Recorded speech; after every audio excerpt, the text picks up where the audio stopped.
Hi guys! Today we'll be recapping a story called Youngest Princess. Please like the video and subscribe to the channel. It helps us a lot. Enjoy! As the story opens, the High Mage is getting a report in her office when she suddenly starts to feel exhausted. The Mage stops her report and leaves to ensure that the High Mage takes a break, as she is an important figure in their kingdom. Just as she's about to hit the hay after a long bath, a magical rune starts glowing beneath her bed. She is unable to breathe or utilize her magic, and in an instant, she vanishes. An old sage once prophesied to the royal family of Hyperion that the kingdom would be bathed in everlasting glory the moment a third star appeared. In the Hyperion Empire, the sun represents the emperor, the moon the empress, and the stars the prince and princess. Thus, the third star signifies the empire's third child. However, the Hyperion family had trouble bearing a third child for hundreds of generations, until a princess was born, and the birth caused chaos across the continent. Princess Enisha Rodgo Hyperion is the third child in the line. She is just 6 months old, yet she remembers her former life as the High Priest, one of the 3 renowned rulers of the magical Sky Kingdom, Archus, and noted genius. She still doesn't understand the mysterious magic rune, but she does realize that it seals away her magic. To make matters worse, she is now a princess cherished by the Hyperion Kingdom, so she realizes that returning to Archus when she grows up will be impossible. So she resolves to accept her fate. Having an adult's mind trapped in a baby's body, though, makes her feel somewhat uneasy, and her maid perceives her facial expression as a state of emergency.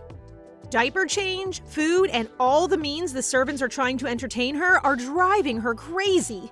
But she knows that if she screams, they would be discouraged, so she breaks into a smile, making them fall for her. Then her stern father walks in, and all it takes is her smile to light up his mood. Initially, Emperor Rodgo isn't really fond of Enisha. He merely drops by occasionally to see whether she's okay. And the same is true for her twin prince brothers, who drop by only when they want to skip their tedious lessons.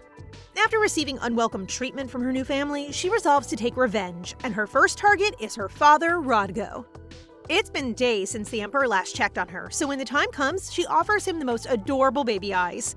However, this only makes the Emperor worried, so he promptly orders a doctor.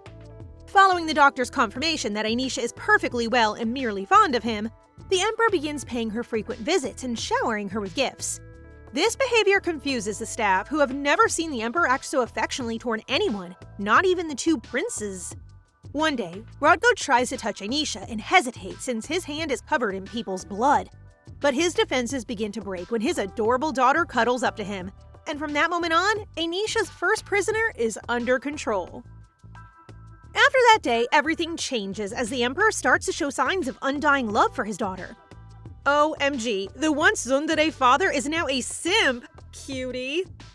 Of course, Enisha did not forget to show her father some fan service in a very cute style that goes straight to her father's heart. Everybody is starting to adjust to the Emperor's new side, including the servants. They meticulously report to him every day, making sure he knows everything. Even her attempt to roll over is a huge thing. Next, the Emperor consults the royal painter on the state of the princess's portrait, and Enisha gives her stamp of approval, but the Emperor clearly isn't happy about it. The Emperor emits a cold attitude, not liking the portrait, because it doesn't do credit to his daughter's charms, driving the painter to tremble in fear as he begs forgiveness.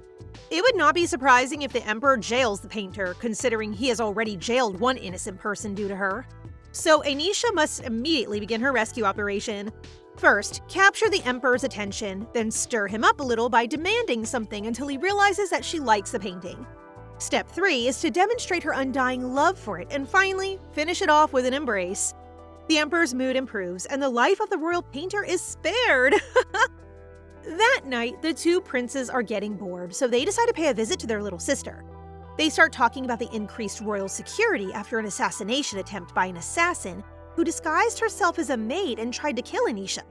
When they get close to Enisha's room, they discover the door is open, so they rush inside to find all the servants dead and the princess no longer in her crib. The Hyperion Empire is the most powerful nation on the continent, and many nations resent them for ruling over them and collecting taxes from them. And so her birth as the 3rd star princess is a major setback for those who detest the Hyperion family, which is why many are trying to have her killed. Upon waking up in her maid's arms, who is frantically running, Enisha realizes that another assassin is undoubtedly attempting to kill her. can I just add that the maid totally deserves a raise? Just as the maid is about to reach the hidden entrance, the assassin comes into play.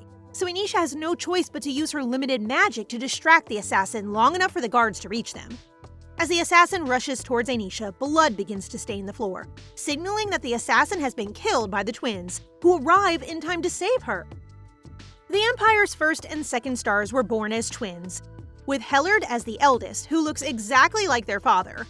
A violent character with amazing swordsmanship who has already begun accompanying their father to battle, and he is rumored to be the expected successor to the throne.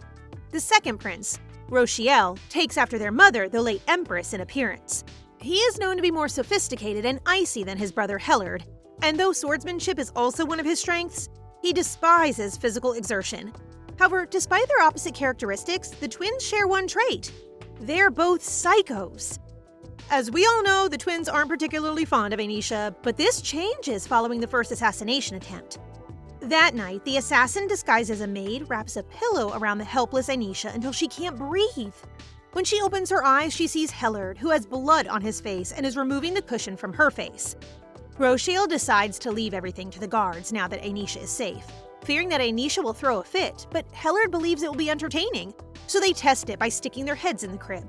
Enisha, on the other hand, has no idea what's going on until she realizes that these two have just saved her life.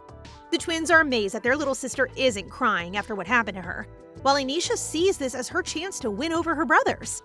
And she immediately succeeds in winning over the insane twins by relying on her strongest suit, her adorable baby face. They are now slaves to her cuteness. Following that day, they start paying her visits. Initially, they display their adoration in a too violent manner, threatening her like a toy as they throw her up in the air and pinch her cheeks. But eventually, they learn to be gentle with her. After her brothers rescue her once more, Enisha rewards them with her precious smile. But Hellard couldn't help but notice that she isn't crying again this time. Rochiel can only think of one reason, and that is because she is special. Hellard becomes envious as he begins to cuddle Enisha, and the two begin to argue over who will carry the adorable baby as the soldiers arrive too late. Rochiel shoots Hellard a glance that suggests he should punish the incompetent guards with his terrifying nature. The guards fall on their knees, pleading with Prince Hellard to forgive them, but the prince reminds them how special their sister is and makes it clear that he has no intention of sparing their lives. However, killing them would be too easy, and so the two psychos are looking forward to letting their younger sister choose the punishment. Like, how? She can't even speak yet! Enisha is aware of the guards' sincere devotion for her, and she knows that they would be helpless against the assassin today if it weren't for the twins.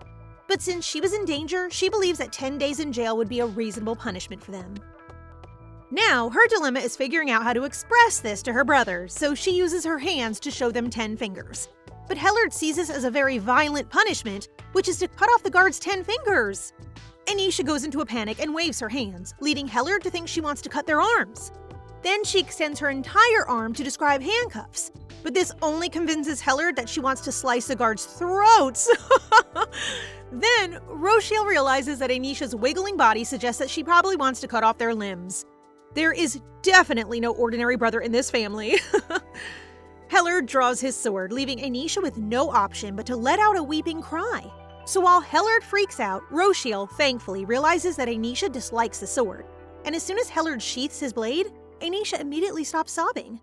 After Hellard sees Enisha make the most endearing, sad expression, he decides to let the guards go for the time being. Our princess has saved lives once again. Whew! Meanwhile, in Archis, the left mage, Baluin, learns of a new source of magic uncovered in the Hyperion Empire, which they assume has something to do with the newborn princess. He wants to find out more, as he is desperate for information on their missing high mage. So our baby girl basically got reincarnated in the same world. Finally, the day arrives when Enisha is able to call her father Dada, and he is so surprised to hear the word that it keeps ringing in his head. The Emperor then turns to the terrified maids to ensure he heard correctly, and they congratulate him on the princess's first word. Enisha repeats herself, growing increasingly concerned as the Emperor shows no sign of responding, when he is actually so overjoyed that he has declared today a national holiday. The holiday was eventually cancelled thanks to the Hyperion royal advisors, who risked their lives to stop the Emperor. Rodgo has already declared the princess's first rollover a holiday, and they are concerned that if he continues to do so, all 365 days will become holidays. The love of the father. Today, the Emperor summons all high-ranking nobles, and while they wait, they express their gratitude that the holiday proposal has been cancelled. And they begin to wonder when they will finally see the princess. However, their attention is drawn to one noble who spots the table's red cloth, which represents bloodshed, and they begin to suspect that the Emperor intends to kill them for opposing his plans. Just then, the Emperor shows up with the twins, but it is the princess who catches their attention. As everyone watches in disbelief, the Emperor sets Enisha on the long table and walks over to the other side, smiling and encouraging his daughter to crawl to him. No one can believe this is the same person who is supposedly a beast. After Enisha does her part and crawls up to her father, the Emperor asks for the noble's thoughts on his genius daughter. At last, the nobility figures out that the meeting is just the Emperor showing off his daughter's crawling abilities, so they begin to lavish her with praise, much to the Emperor's satisfaction. Next, he shares the exciting news that the princess's first birthday is just around the corner and asks that they extend an invitation to every noble family on the entire continent. The capital city of Hyperion begins its celebration, and the twins visit a shop that sells a limited edition jewelry set marking the princess's birthday. Hellard purchases 2 of everything, and Rochiel buys 3. Care to guess why Rochiel purchased a total of 3 each? The first set is for gifting, the second is for him to keep, and the third is to display. And the city's lively celebration of Enisha's birthday has made the twins very proud. Meanwhile, Enisha is finally able to practice walking, and the maids express their excitement for her upcoming birthday after a brief break. She is then startled to learn that the mysterious Archis kingdom has agreed to attend her birthday party. Archis is a tiny nation in the sky where the mages who live don't age due to the magical powers of the land, and the kingdom is deeply influential across the continent due to its reputation as the birthplace of magic.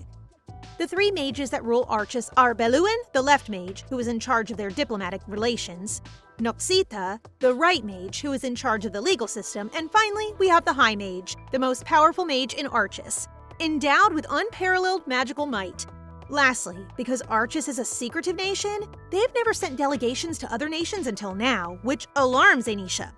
Even though her powers are weak, she is still concerned that Archis will discover her true identity, leading to an inevitable war. Yeah, that's probably going to happen given that she's the 3rd star that Hyperion family was foretold to have, and she's also a valuable ruler of Archis. Noxita is Archis's designated representative for Enisha's birthday celebration, but he appears uninterested and only interested in seeing the High Mage. If she is indeed dead, he vows to resurrect her. When Beluan notices that Noxita is quite concerned, he explains that his trip to Hyperion is not in vain. Rather, he wants Noxita to test whether or not he can perceive the High Mage's magic in the location where they discovered a new source of magic. Additionally, Beluan guarantees Noxita that the High Mage is still alive and that they will find her no matter what. The princess's birthday has finally arrived, and while they prepare Enisha for the occasion, the maid mentions that the young prince of Jadkar will be present, which Enisha finds intriguing. But before the maid can say anything else, the twins arrive to check on their adorable little sister. Because of the Jadkar kingdom's war for the throne, they throw the Jadkar prince to Hyperion as a pawn, so the twins plan to keep the prince away from Enisha.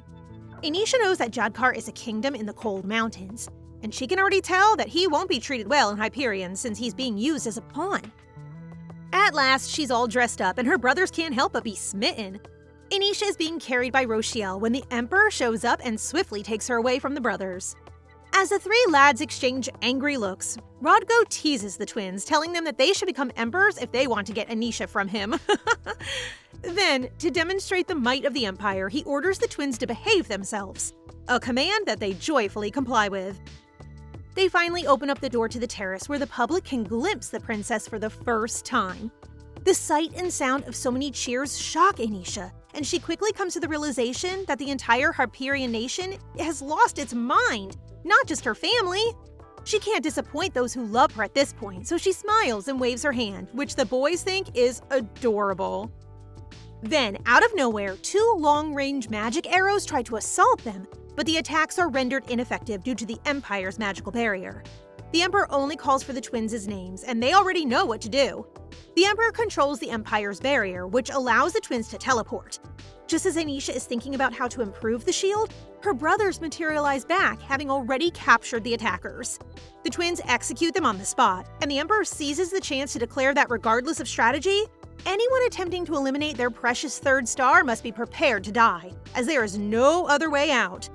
They attack, they protect, but most importantly, they have Enisha's back. The banquet night starts when the Emperor walks in holding Enisha and the twins by his side. The moment they settle into their royal seats, the nobility begins to form a queue to offer presents. A collection so vast that the Emperor could construct an annex to house them all. Afterwards, the nobility finds it amazing as an archmage approaches, but what makes Enisha so startled is that the mage is Noxita, which makes her nervous. As soon as the Emperor notices this, he takes Enisha's hand and looks into her eyes to ask for her suggestions on how to take out the mage responsible for her low mood. Enisha quickly smiles to pacify her father, and it surely works wonders. More than just a physical token, Archis provided a plan for an official cultural exchange with Hyperion as their present. Noxita notifies the Emperor of their proposal to send mages to Hyperion to share their magic in exchange for learning about Hyperion's culture, which the Emperor greatly approves. Enisha is relieved to have survived the night, and when she sees Noxita looking at her, she waves goodbye, causing Noxita to blush. Oh, our baby has also captured a mage! As the Prince of Jadkar makes his way down the aisle to present his gift, the nobles cast him sidelong glances and mutter insults his way. Enisha, though, recognizes the lifeless eyes in the prince as she did in Noxita and Beloan when she first met them, and she is certain that the prince will undoubtedly cause trouble in the future if he's not properly guided. The prince kneels and stutters his introduction as Prince Kahil, drawing scorn from nobles who mock him for being a royal ignorant of the Empire's language. But the young prince continues and presents the princess with a shimmering white hide of wool. Enisha feels bad for the prince, so she makes sure to show how much she adores the prince's present. However, there is one person who is not pleased with her overblown enthusiasm, and that is her father, who looks scary when he's jealous.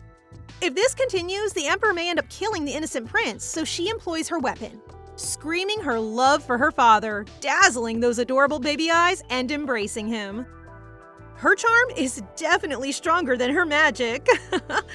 The Emperor eventually calms down and accepts Prince Kahil's gift, and the night continues with the other nations presenting their gifts. Seeing that the princess is clearly exhausted, the Emperor gives the twins the task of escorting her to her room. Enisha is surprised to find the white fur Prince Kahil gave her already in her room, and admits that the Emperor is a wonderful father for not throwing it away simply because she likes it. What amazes her even more is the twins' present of a pair of swords to her, which is clearly overkill for a 1-year-old, but she likes it nonetheless and bestows them with her adorable smile. To end her day, her maid has put her to bed, but she awakens in the middle of the night to find that all her maids have passed out. Enisha concludes that magic makes the maids unconscious, and the person responsible appears. Thankfully, not an assassin, but Noxita. He then asks the 1-year-old if she knows where the High Mage is. He starts to describe her to Enisha, but what really gets to her is his saddened expression and how he says the High Mage is important to him. It reminds her of the first time she found Noxita, so lifeless in the dirtiest and most dangerous area. But seeing the light in his dark green eyes, she helped him get through life, and Noxita dedicated his life to her. She apologizes and pats his cheeks as if to console him, making him want to kidnap her more. He realizes he cannot take the princess with him, but he assures her that he will return before bidding her farewell for the time being. Meanwhile, in Rushfelt Manor, the Countess is sorting through the mail she received that day and comes upon one with the royal family seal, which she reads with so much excitement that she quickly visits the Empire the next day. Despite her pride as a great educator who graduated top-notch from Hellenor Academy and the continent's premier school, she eagerly accepts the Emperor's invitation without hesitation. The Emperor goes on to explain that she will be in charge of the princess's education and proudly tells her that there won't be much to teach because his little girl is quite intelligent. This leads the Countess to believe that the rumors are true because he is blinded by his love for the princess. But a child is still a child, and she is certain that the princess's temperament won't be easy to deal with. Hey lady, wait until you meet our baby girl. Speaking of our baby girl, Enisha entices Countess Rushfelt with her charming demeanor as she attempts to walk to her father. The Emperor's murderous aura quickly fades as he embraces his daughter, and the Countess finds it difficult to believe she is witnessing the Emperor's other side. She shows the Emperor her teaching aids, both age-appropriate and more advanced, which she plans to use as the princess progresses. However, while she is explaining to the Emperor, Enisha goes to the table, slides the cubes, and solves the puzzle. The Countess is so shocked, finally agreeing that the princess is indeed a genius and an exceptional talent that their world will never witness again, making the Emperor give her a "I told you so" look. As a result, the Countess provides her with fairy tale books to read, but she's more interested in magic books and complains about how hard it is to pretend to be normal. She wakes up that night in her father's arms, who's with the twins. Her father is telling her goodbye and informs her that he and Hellard are going on a pearl-digging expedition and will return before her 2nd birthday, while Rochiel promises to watch after her while they're gone. Just before they leave, her father kisses her and Hellard squeezes her, promising to bring her the biggest pearl in the world. Are they really taking down a kingdom for pearls? I cannot with this family. When she awakens the next day, Rochiel gives her a detailed account of how Rodgo and Hellard went to war, including how the assassination attempts had vanished after her birthday. But Rodgo was adamant about carrying out his declaration of war. Even though Rochiel is a young prince acting as emperor at the palace, no one voiced dissatisfaction. This is because the ministers trust the Hyperion family's extraordinary intelligence better than anyone else. And because Rochiel was friendlier than Rodgo, some nobles even liked the way he treated them. This is how the time went by, and now that she is nearly 2 years old, she has finally mastered walking after months of stumbling, and despite her imperfect pronunciation, she can carry on a decent conversation thanks to Countess Rushfeldt's teachings. She tells the maid she's going on a picnic because she finished her task early that day. The weather is lovely, and she can almost feel the wind as she walks outside. Suddenly, she hears one of the maids scolding someone, and she comes to a halt when she sees the lad and recognizes him as the boy who gave her wolf fur at the party and extends her hand to him, inviting him to join her. Since he doesn't react, she tugs him along with her, while the maid is concerned that if the Emperor or the twin princes find out, they will be in trouble. Now she sits next to him, observing his appearance and taking note of his fearless eyes. He reminds her of the left and right mages, which makes her worried about him. She decides to give him food because he probably doesn't get enough. Just as she's about to open the basket, he approaches her and says he'll do it, which surprises her because he's not stuttering this time. Jadkar is a small nation located in the far north of the continent, within the snowy mountains. And the nation's eternal snow is considered to be the work of the spirits of snow, giving Jadkar power and mystery. However, the royal family of this nation is a total mess. The king is ill and bedridden, and his mistress, Mrs. Cartina, and her son are manipulating him. The queen died while giving birth to Prince Cahill, who was the legitimate heir to the throne, but because the mistress wanted her own son to inherit the throne, Cahill was removed as heir and given away to the Hyperion Empire. His frail appearance and lack of clothing are clear signs that Cahill was mistreated. He is also known to have difficulty speaking as a result of his family's abuse. However, this appears to be more inaccurate now that Enisha sees him speaking wonderfully. She suspects he's only acting stupid so that no one will take him seriously and believes that if he could just gain some weight, he would look normal. But she knows Cahill will not be treated well in Hyperion, so she gives him her hair accessory, which is probably worth millions, and wishes for him to run away and live freely somewhere. When he doesn't answer, she puts it in his hand and encourages him to be free. And just as he's about to tell her something, the maid interrupts them to eat, and the prince walks away without saying anything. Enisha is skilled at everything but drawing, so today in Rochiel's office, Enisha tries her hardest to draw the basket of fruit, but she fails miserably. Rochiel notices her problem and assists her by making a sketch she can replicate, which she greatly appreciates because it is so different from how Hellard previously helped her. Hellard saw that she was sketching an apple that day, so he decided to smash the reference apple so it would appear like her artwork. Right, the reference must adjust to his baby sister's drawing. Speaking of her brother Hellard, he and their father have managed to overthrow the Quantea Empire, and the king is now escaping, leaving his entire kingdom in ruins. He and his family use the secret route, and he now wishes he hadn't followed Hyperion's resistance organization and offered to kill the princess at his command. It seems the Emperor isn't just randomly invading Quantea for their pearls, the kingdom is actually involved in the assassinations. No one can escape Emperor Rodgo's fury, and the entire royal family has been seized from their hidden route, tied up, and returned to Quantea's palace. Rodgo sits on the throne, then orders his troops to pull the queen closer to him. The queen resists because she fears being molested by Rodgo. Like, duh, this daddy is merely interested in the pearl necklace she is wearing, as it is the famous Quantea's tears. Now he tells his troops to search the palace for the perfect present for their princess, Enisha. But Hellard has already found what he thinks she'll love: a massive pearl ball. This father-son duo is really amusing and cute. Then the Emperor gets a highly urgent message. Well, not really. It is simply a letter from Enisha expressing her longing for the two of them. The Emperor gets to his feet, orders everyone to clean up, and then mercilessly executes the king so he may return home quickly. Well, he obviously messed with the wrong empire, so he deserves it.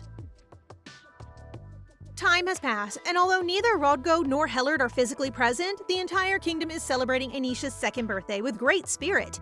She receives numerous gifts from other countries, while Rochiel renovated the palace library as his birthday gift to her. Also, she can now use her magic just enough to produce a puddle, but she decides to live normally without using magic, at least until she regains more of her power, which she eagerly awaits.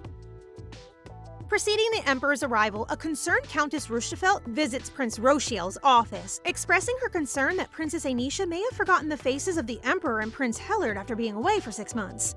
Considering her insane brother, this is probably good news for him.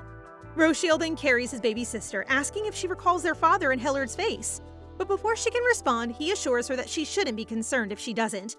His expression is one of pure joy, and Enisha chooses to play along by acting as if she can't recognize them. Such a selfish, cute brother. At long last, the Emperor, Prince Hellard, and their army have returned, and the entire kingdom is rejoicing at their arrival. At the palace's entry, Prince Rochiel, holding Princess Enisha, greets them, and the Emperor immediately embraces Enisha. Hellard then does the same, but with more smooching. This duo wastes no time in presenting their gifts to Enisha, a massive pearl from Hellard and a crown from their father. As they eagerly await Enisha's show of happiness, they are taken aback when she hides behind Rochiel and completely forgets about them. You guys hear that? 2 hearts have just stopped beating, so cruel. They are currently discussing the matter within the palace, and while the Emperor and Hellard appear to be quite concerned, Rochiel finds it very amusing. Rochiel goes on to explain that forgetting the faces of the people they haven't seen for a long time is normal for babies, which is something the 2 boys can't accept. They take turns introducing themselves to Enisha, which makes her feel so lightheaded, so Rochiel stops them, reminding them not to press the baby too hard, and convinces them that she will remember them in time. Hellard is so irritated by Rochiel's casual comments, yet he can't bring himself to curse in front of Enisha, even though he wants to. Cutie. However, Hellard is not the only one who is furious. The Emperor threatens Rochiel with deportation to Quantea, given that the kingdom there needs a new governor. Rochiel gets shivers thinking of staying there alone without his baby sister. So he stops teasing them and finally informs them of Countess Rushfelt's solution. Living with Enisha for a while will be necessary until she starts to remember them. The 3 boys who are staring at her are probably unsure how to share Enisha's time, and so the Emperor takes the initiative and takes her first. He leaves with Enisha, leaving poor Hellard. The Emperor brings Enisha to his office, which is her first visit given that she usually stays at her own palace. Suddenly, a swarm of servants bearing mountains of paperwork for the Emperor arrives. Seeing so much work makes her dizzy because it reminds her of the excessive workload she had to do while she was still the High Mage. To brighten Enisha's mood, the Emperor wants to give her an apple, but there's a catch. She has to call him Daddy first. She's like a small puppy. The Emperor then begins the paperwork, and Enisha discovers that nobles attempted to reform the tax system while the Emperor was away, but Rochiel stopped them. Can't lie, I want Rochiel to become the Emperor. And now that the Emperor has returned, the royal advisor advises that it is now time to establish a date for the Archist diplomats to enter Hyperion. The Emperor has planned it for a month from now, which Enisha thinks is okay. As long as Noxita and Beluan aren't coming with the mages, she's confident she can fool anyone. The Emperor then looks at Enisha and surprises her by summoning the mage to see if he can restore her memory. She can't be inspected by a mage since it would be too obvious that she possesses magical abilities. See? You got yourself into trouble! Del Heron, the palace's head mage, enters, and Enisha recognizes him as a man born with remarkable magical abilities who worked hard to achieve his position. Del is relieved to have prepared a spell that aids in memory recovery, and he feels confident that he can help the princess. However, in order to do so, he must examine Enisha's condition by holding her hand, which our girl strongly opposes, as she should. Time for her to act of throwing tantrums and crying to her father about how she doesn't like magic. But none of it works against the Emperor, so as a punishment, she begins to get angry, wrecking her poor father's heart again. With no other option, Enisha surrenders to the head mage, who looks at her fearfully, as he already knows that she is far stronger than the twins, even without assessing her powers. But Upon touching Enisha's hand, he is surprised and tells the Emperor that the young princess possesses sufficient magical abilities to become a mage. Well, she's more than that. As Del keeps digging, he finds out that Enisha's power is being sealed off inside her, and to prevent Del from informing the Emperor, she is forced to use her magic. Enisha paused time for everyone but Del, expressing that he must keep her powers a secret. After that, Enisha shuts off her magic, while Del is still so confused, since only the most powerful magicians are capable of creating such powerful magic. Right at that moment, Enisha starts to gasp for air. Blood starts coming out of her mouth, and she passes out. She is currently in her room, and when the palace doctor examined her, it appears that Enisha suffered internal injuries as a result of sudden magic depletion. Well, she did stop the time, so... The doctor has pledged to do everything in his power to save Enisha, who is in critical condition. But that is not an option for the Emperor. He does not want the doctor to do everything he can, but he has to save his daughter no matter what. When Enisha awakens, her brothers are there to greet her with a hug, and Hellard is so happy when she breaks the act and says she remembers him. She then recalls using her sealed-up magic to pause time for 3 seconds, and given that she passed out during the evaluation, she assumes that the Emperor must have already killed Del. She feels terrible and begins to cry since the head mage is dead because of her, but she is shocked that they haven't killed him yet. Her family is actually waiting for her to wake up before making a decision because the mage promised to fulfill his first vow to her. 3 vows have been handed down through the ages. These are vows made by those in positions of power to dedicate themselves to someone. The first vow wages the person's personal power, the second their heart, and the third their soul to whom they want to pledge. It is a serious matter, which is probably why they haven't killed Del yet. And looking at her brothers, it looks like Del actually kept her powers a secret. Hellard informs Enisha that she can refuse the pledge if she so desires, and while Rochiel acknowledges that Del could be an excellent magic teacher for her, he agrees with Hellard. The twins swear to protect her and will get their hands dirty for her, urging her not to learn magic because they are afraid she may faint again. Still, little sister is dead on learning magic. She enchants the twins once more with her charming smile and claims that she wants to protect them, and they can't help but embrace her. Meanwhile, word of her awakening reaches her father, who is now rushing to meet her. Rodgo's mother died shortly after giving birth to him, and he is known to be a murderer as a result, so his childhood wasn't great. However, Rodgo's Hyperion blood is thicker than anyone else's, and he displayed no guilt while sitting on the throne, soaked in his family's blood.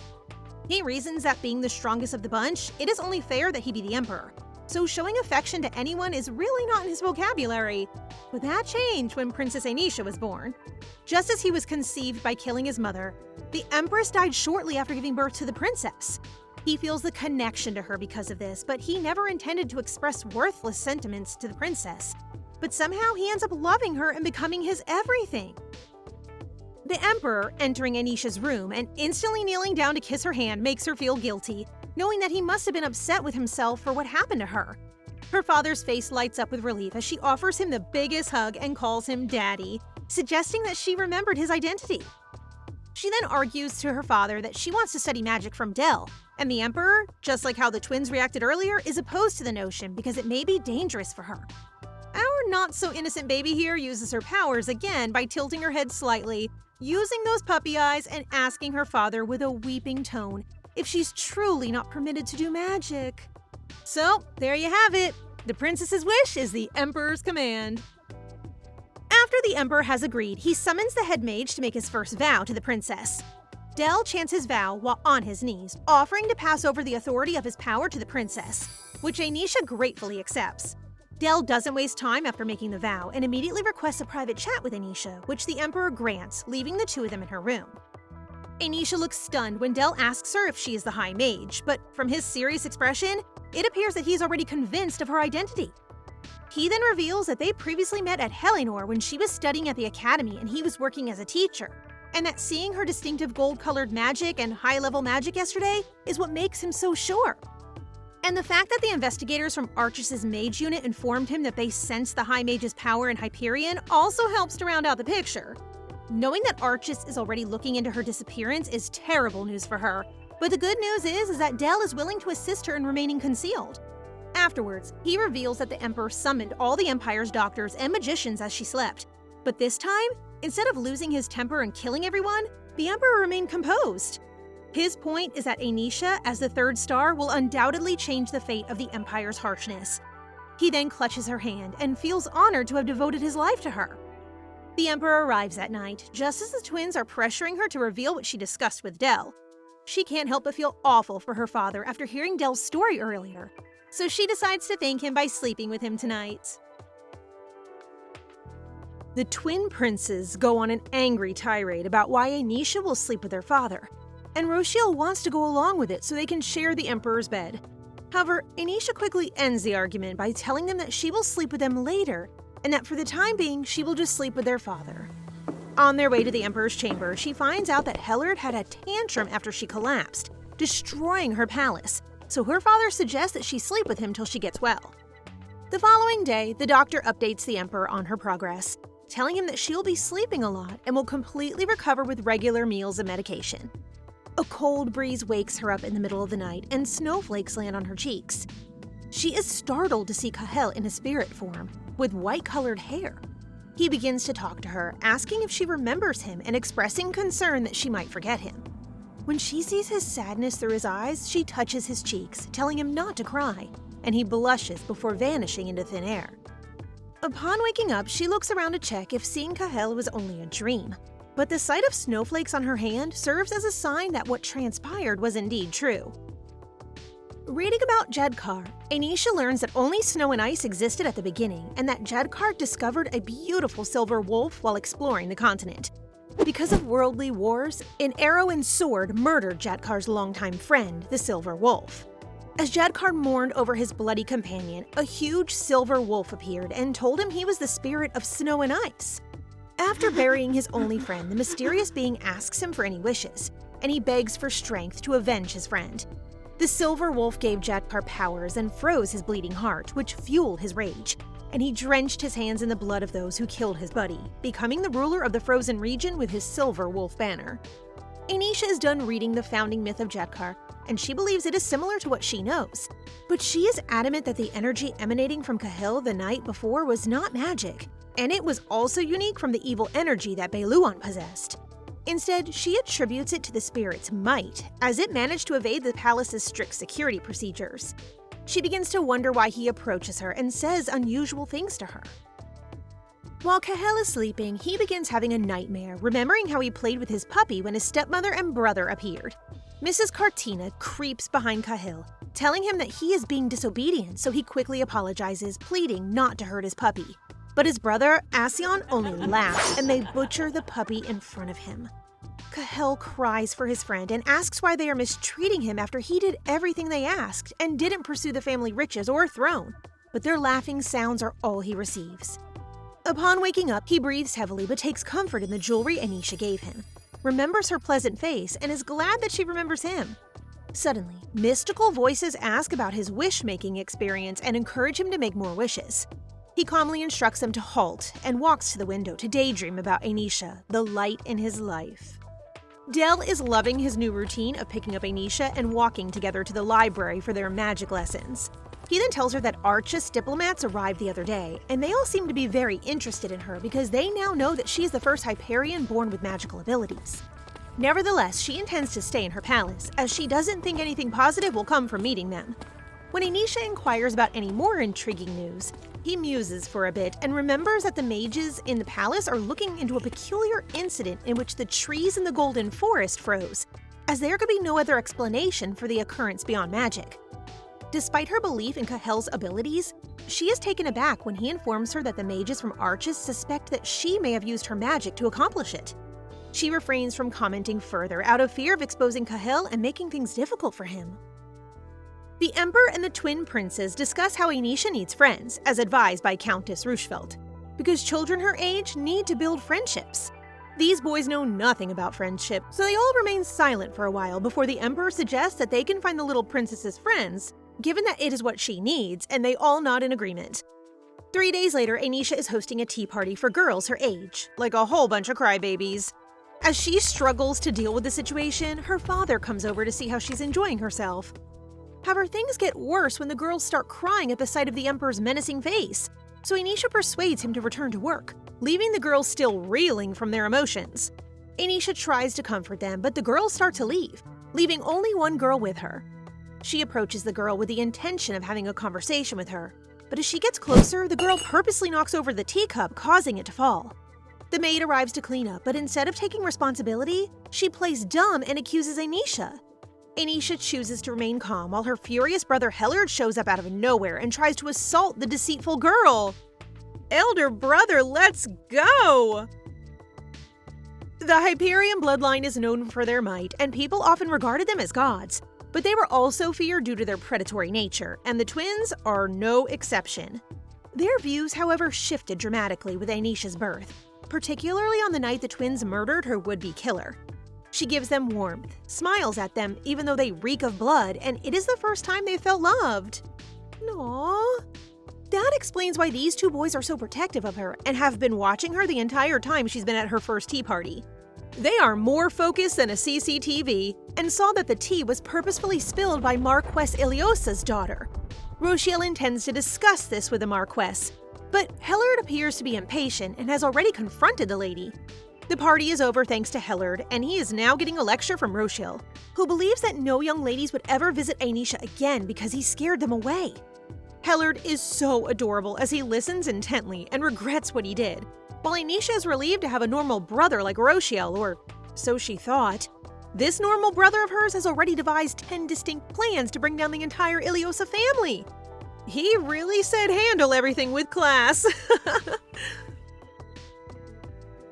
Hellard then apologizes to Enisha for spoiling the party, but our girl is actually relieved that she will never have to do this again, so she pats her brother on the head and thanks him for defending her.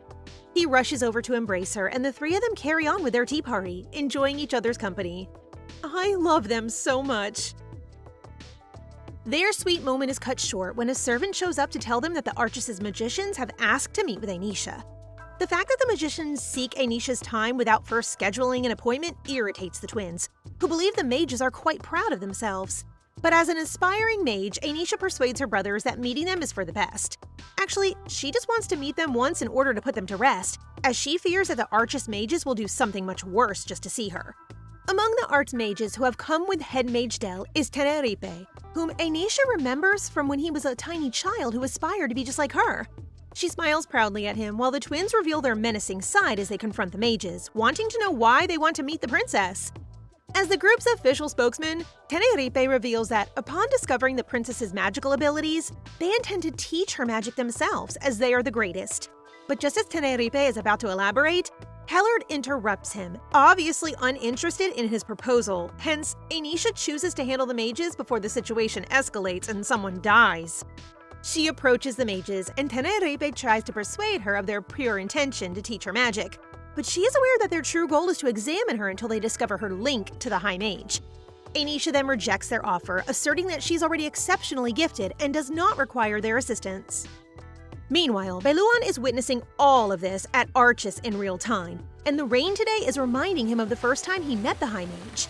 Beluan is from the Lagos family, whose blood can summon dark familiars, and he was on the run that day when he got surrounded by what appear to be soldiers who were intending to kill him. After cutting himself with a knife, he called two familiars, who eliminated his assailants and left no evidence of their presence. He was near death from exhaustion when the High Wizard, who had been sent to kill him, appeared out of nowhere and offered him a helping hand. Beluan really wants her to come back to take responsibility for rescuing him. She is so beloved by everyone. Today, she's having her magic classes with Del. No, she's teaching Del a magical formula to improve the Empire's defense system. After their lessons, Del reports to her that the Archis mages are quiet these days after she arrogantly shooed them away during her tea party. To tell you more about what happened that day, Enisha referred to herself as a prodigy while smirking, leaving the wizard stunned while the twins couldn't stop laughing. She knows how much pride Archis mages have in their magical abilities, so hearing an arrogant remark from her was bound to hurt their egos. And the twins laughing at them made it worse, so they left annoyed that day. She has nothing much on her mind these days other than her art homework. Rochelle is engrossed in his paperwork when Enisha walks in to ask for his help with her drawing, and her cutie brother gladly jumps at the chance to be of service to his little sister. Her goal is to get her homework done fast before Hellard comes, and thankfully, she does so just in time. Hellard storms into the room, upset with Rochelle for spending too much time with Enisha, and offers to teach her sword fighting. but she isn't interested as once her powers return, she will be the one protecting them. Enisha is now eating with the Emperor when she accidentally sends the meat flying over to her father. Well, her #1 slave to her cuteness isn't angry at all and even feeds her, and Enisha's joy radiates as she dances with her adorable feet. That night, as the Emperor puts her to bed, she is startled awake by a rattling sound and discovers that she is in a wagon, bound by a magical shackle around her neck. Who dared kidnap our baby? There was that day when the Emperor read of the recent disappearances of children who had been sold as slaves. He then had a serious chat with Enisha and told her that if she was ever kidnapped, she didn't need to fight and should tell her captor that the Emperor is willing to give them anything, even the Empire, as long as she is alive. She didn't take it seriously at the time, but now she can't believe she'll be kidnapped. Nobody dared to touch her after the Quantia battle, so now she's trying to figure out who would have the guts to abduct her, knowing full well that doing so would lead to their own tragic end. However, she admits that whoever the kidnapper is must be very powerful since he managed to breach the palace's defenses. She then finds a magic run that blocks all sound, and it seems so familiar that she immediately realizes who the abductor is. But her thoughts are interrupted as Cahel appears in spirit form. He rushes over to see how she is doing, and upon discovering the magical regulator slung over her neck, he becomes enraged, causing his powers to spiral out of control and nearly freezing the place. Enisha has no choice but to slap him to get his attention, and she urges him to keep focused. Cahel's power stopped, but he now appears droopy after being scolded, which Enisha notices. However, she doesn't have time to console him, so she hastily wraps a piece of her clothing around his wrist and orders him to check outside to see where they're headed, and then report it to her family. Cahel is taken aback and does not want to leave her alone, but Enisha knows that even if he stays with her, he would not be able to defeat her kidnappers. After a brief moment of reflection, he realizes he has no choice but to comply with her requests and assures her he will return. When she gets to the kidnapper's lair, she finds that her suspicions were correct. Noxita and Beluan are the ones responsible for the abduction. Even before Enisha reaches the lair, Noxita is concerned that the evil group they are collaborating with will do anything to harm Enisha. He begins overthinking that he receives a slap from Beluan, who is confident in his careful plan of kidnapping. Okay, it appears that Noxita is the goofy one while Beluan is the serious one. Archers opened their gates for Hyperion so that they could enter the Hyperion Palace, and now he is using the resistance organization that despises the Empire as scapegoats if something goes wrong with his plan. Beluan notices Noxita's admiration for the princess, which is unusual because Noxita has no interest in anyone. He too finds it odd that he feels something for the princess, which gives him hope that his assumption that the young princess is the High Mage is true. This just shows how strong their bond is with her. Back in the present, they are amazed that Enisha isn't crying, and even has the strength to demand that they remove the magical restraining necklace that is wrapped around her, which they do. Now that Enisha can breathe properly, she smiles at them and greets them like old friends. Meanwhile, the mood in the palace has become eerie, seeing our boys' long faces. I got so used to seeing them bubbly. Rochiel has already declared a state of emergency in their empire, and the top mage has reported to the Emperor that the Empire's defenses have been destroyed from within, leading him to suspect that the kidnappers are high-level mages. Hellard also enters the Emperor's office, reporting that he has already imprisoned all personnel from Enisha's palace and will begin interrogation. He is convinced that it is the work of allied forces opposed to their empire, and he wishes to investigate it himself. But the Emperor refuses. Given that they have destroyed the opposition, the organization has lost its power and has nothing to lose. Therefore, provoking them will only hurt Enisha. Thankfully, Rodgo is still thinking straight. Well, he is the Emperor after all. Given that only an exceptional person can breach their defenses, they know the allied forces are collaborating with someone. So the Emperor orders the twins and Del to investigate while he leads his army in search of the allied forces. The Emperor is now on his way when Cahel stops his horse and hands Enisha's cloth, stating that he knows where the princess is. Noxita is now sobbing as he cuddles Enisha, while Beluan is being all tsundere over in the corner. The fact that they recognize her regardless of her appearance makes her feel loved, but it also implies that they will likely hold on to her now. After hearing Enisha's story, they begin to question who had Archis planned to hurt her. The person sealed her magic. Her original body disappeared and her soul moved to Hyperion. But what frustrates her the most is that her powers are returning at a snail's pace.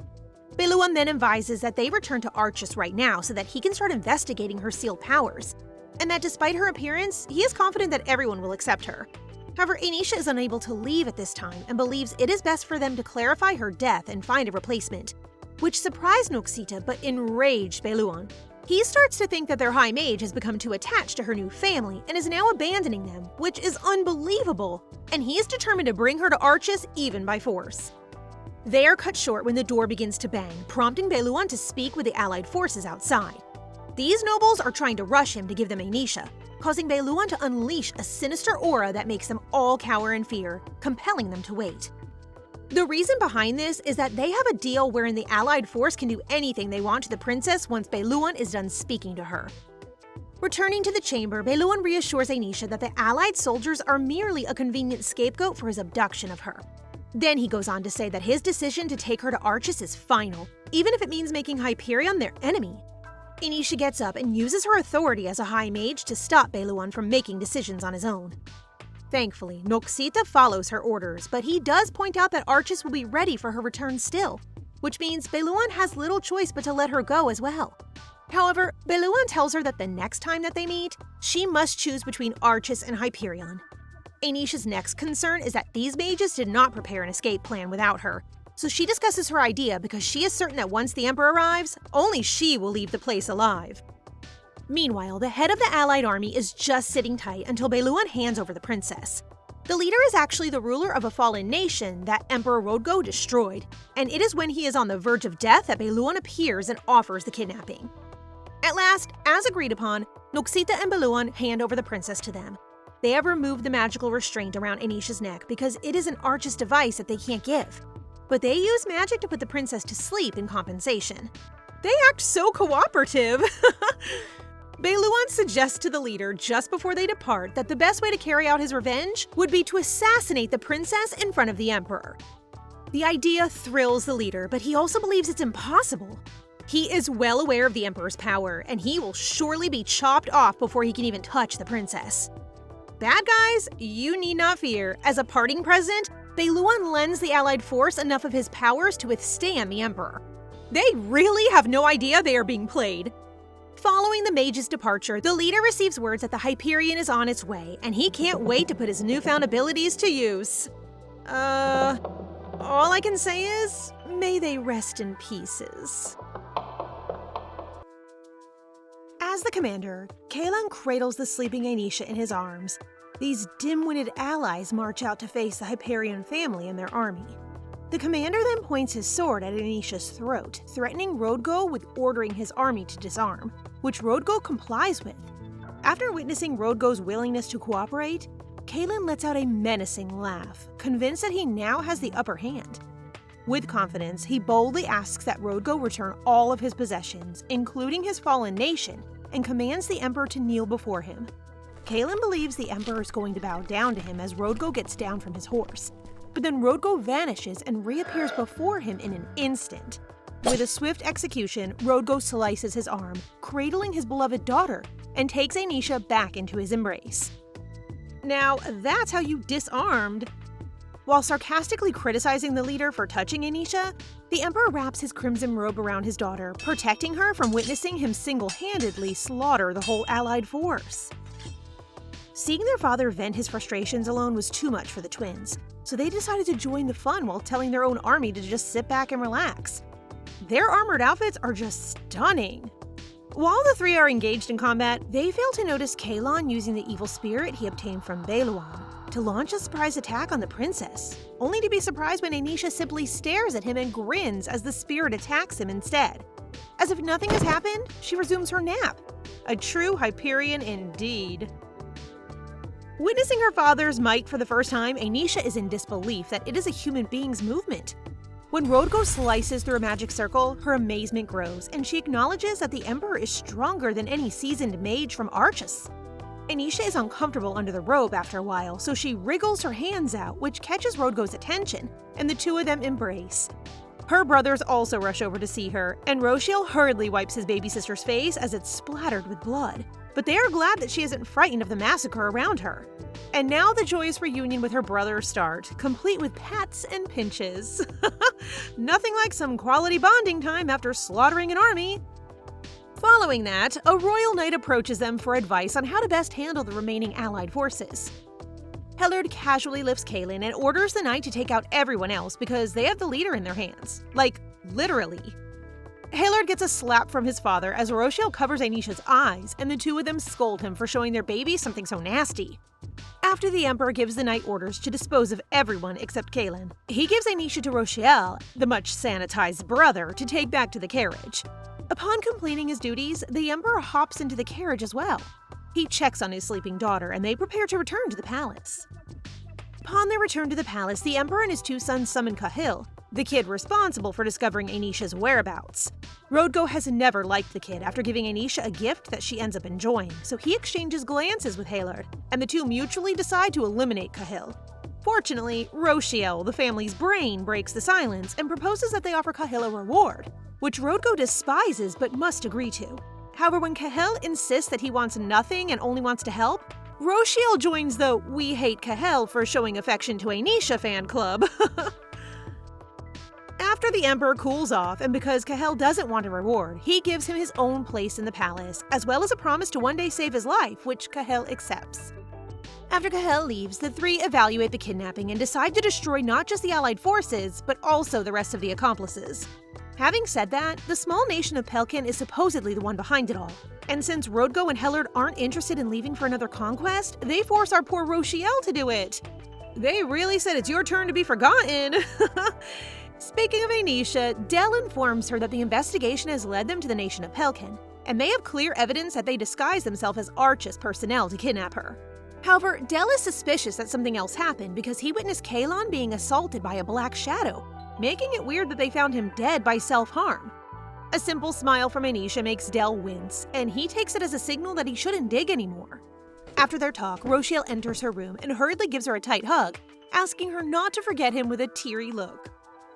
Fearing that Enisha might forget about him, Rochiel, the tactician, completed the conquest in just a month. He is speed! 2 years after the kidnapping, the Hyperion are facing another dilemma with the news that the scansa are on the loose, conquering the tribes in the west.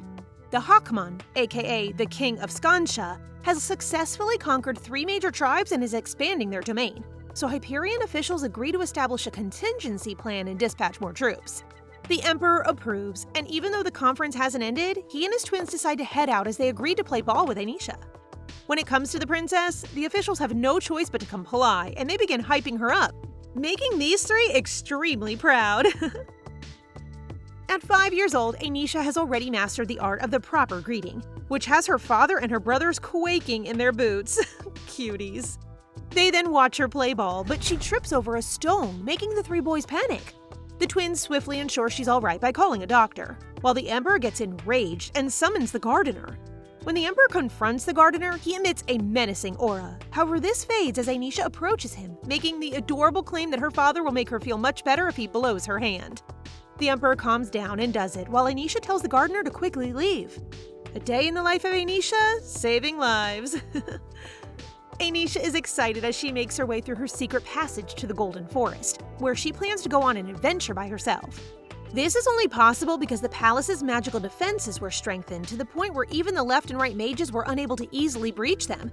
And because the Emperor and the twins felt sorry for her being imprisoned in the palace, this means she gets to spend time exploring on her own.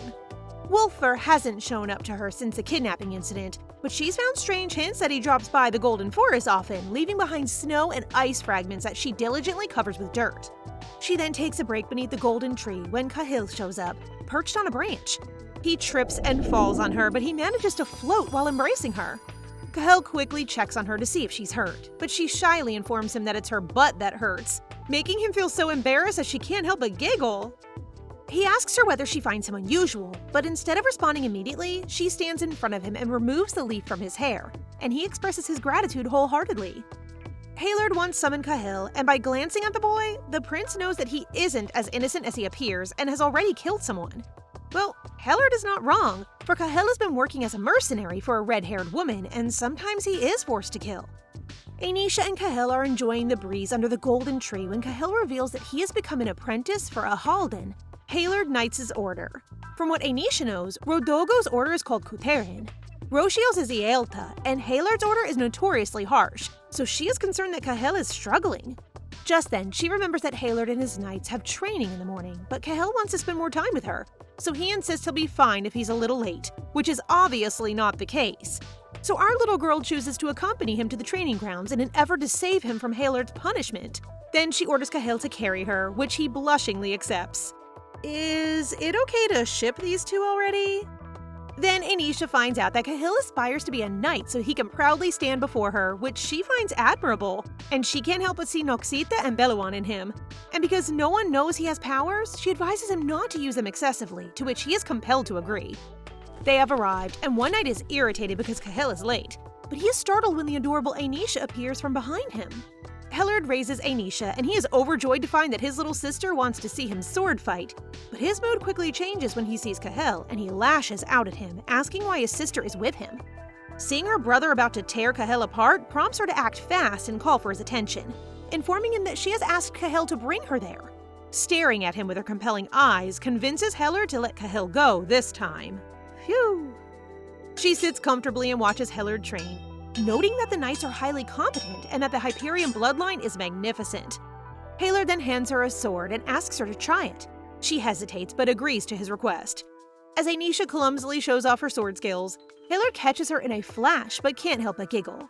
She pouts and swears never to do it again, causing Haylard to panic and apologize to his beloved little sister. Just then the mages arrive at the training grounds and they all pay their respects to the first prince, and because it's their first time seeing the princess, they begin swooning over her. Nope, not on Big Brother's watch, so Haylard commands him to stop and asks Enisha if she'd like to see some magic. One of the mages informs them that the battle and support mages would love to demonstrate their magic and believes it'll be a great opportunity for the princess to learn.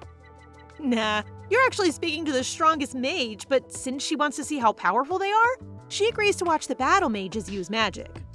Mages are divided into 4 categories: support, healing, defense, and offense. Battle mages specialize in both offense and defense, allowing them to stand alone on the battlefield due to their high proficiency in 2 types of magic, making the title of battle mage tough to attain. However, Enisha is dissatisfied with them since she believes they're not very good and rely too heavily on their talents. These are the types of mages she despises the most. During their final demonstration, one of the mages announces that they will reveal a new attack they have devised, a tremendously damaging spell that splits and can strike multiple foes at the same time. The mage begins to chant his spell and unleashes his magic when one goes off in another direction, directly to Cahel, which causes Enisha to panic, because if Cahel blocks the magic, his powers would be revealed, so she chooses to prevent it herself. Enisha can only use simple magic, so she moves quickly but precisely. Speed, visual improvement, and finally magic reflection to redirect the attack to a tree. The impact is strong, but thankfully, Cahel quickly catches her. Haylard is furious and ready to kill the mage, but as Enisha tugs on his shirt and gives him a hug, his heart softens. He then squeezes her chubby cheeks to see if she's okay, since if she's hurt, he'll punish all the mages in the palace. Then he carries her so they can visit the doctor. After visiting the doctor, they enter the room where they find the Emperor and Rochiel with such a sinister vibe. Enisha runs to her father as Haylard inquires as to what is going on. And before the Emperor responds, he covers Enisha's ears and states that the King of Scansa proposed to her.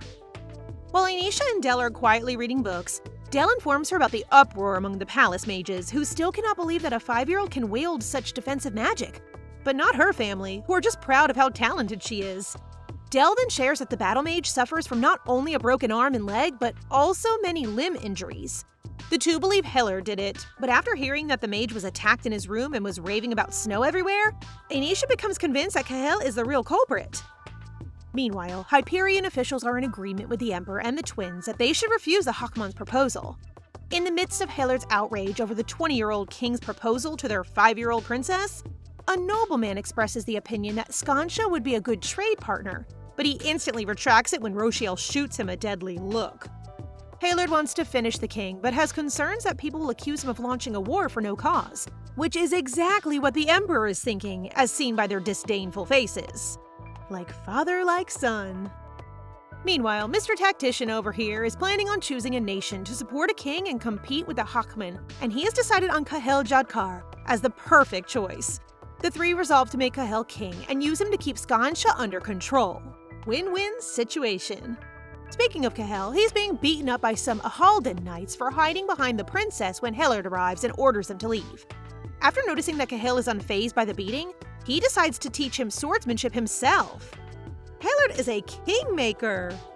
Enisha has little idea who Hawkman is since her family refuses to disclose it to her. So she decides to investigate and accepts Lady Barnett's invitation to go out. Of course, knowing that the lady has been unpleasant to Enisha in the past, both of her brothers try to encourage her not to go. But she insists, so they resolve to accompany her. So she's down to her last resort. Enisha tells her brothers that she'll hate them if they come along. Hallard and Rochiel are devastated even at the thought of it. Apparently, Hallard has done some serious damage to the young Lady Barnett. She keeps having nightmares in which he screams at her like a dinosaur. Poor girl was traumatized. Barnett Iliosa, the Marquess's only daughter, was formerly praised for her beauty and intelligence, but that changed when everyone's attention switched to the princess. So during Enisha's first tea party, it was her intention to be cruel to her, but it clearly failed. Yet she continues to invite her and look for her at various events, but they never meet. Today, after the princess accepted her invitation, she is ready to finally humiliate her. But when Enisha appears via a magical portal, the only words that come out are that she's beautiful. Lady Barnett formally greets the princess while our adorable girl hands her the basket she's holding, which Barnett misunderstands as an order. But when she realizes it's a cake, Enisha's gift to her, she blushes and takes it, prompting Enisha to smile warmly. Barnett is really in awe of Enisha's adorableness. Our girl has captured another heart, cutie. As the tea party begins, Enisha comfortably nibbles her food and notices Barnett's shyness, but assumes she just wants to go to the restroom. She shrugs it off and continues to eat until Barnett shyly recommends to her that the apple marmalade biscuit is more delicious. So Enisha tastes it and is greatly delighted, making Barnett's heart skip a beat. Barnett is overjoyed watching Enisha eat what she prepared and is now warming up to her, expressing proudly that she will have the maid prepare more cookies for her to bring home. After some time, Enisha decides to bid farewell and promises to invite her to the palace, which Barnett eagerly awaits. Yay! Her first friend! I mean, the tea party is really simply an alibi for Enisha and Del to stroll around and investigate Hawkman. Even though the princess is wearing a disguise and has gorgeous black hair, Del is still anxious about her safety. Holding his hand as she affectionately calls him Grandpa, he fears Enisha will not back out now, so he reluctantly submits to her demands. They start by purchasing a pack of premium cigars, and upon entering a pub, they present the cigars to the bulk guy, who then directs them to a room where they can wait for a woman they're looking for. A while later, the same redhead who works with Cahel enters, and after being thrilled by their cigar gift, she introduces herself as Rashina. Del introduces himself as well, and shyly claims Enisha is his granddaughter. Rashina is an informant, so as Enisha's spokesperson today, Del inquires about the Hawkman of Scansa, and they discover that the prince was once a kind-hearted man.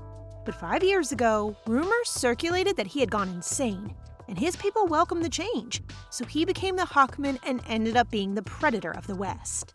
Del wants to know more and will pay whatever she demands, but this girl does not want money and wants the two of them to assist her in a mission of saving a child from a slave trader.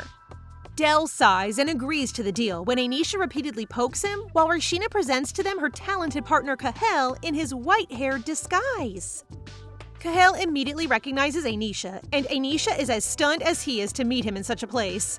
Rashina starts pressing him for an answer on whether he knows the little girl, but he flatly denies it and instead gives the excuse that she's cute, much to the shock of Enisha and Del. He saw the chance and grabbed it. Smooth.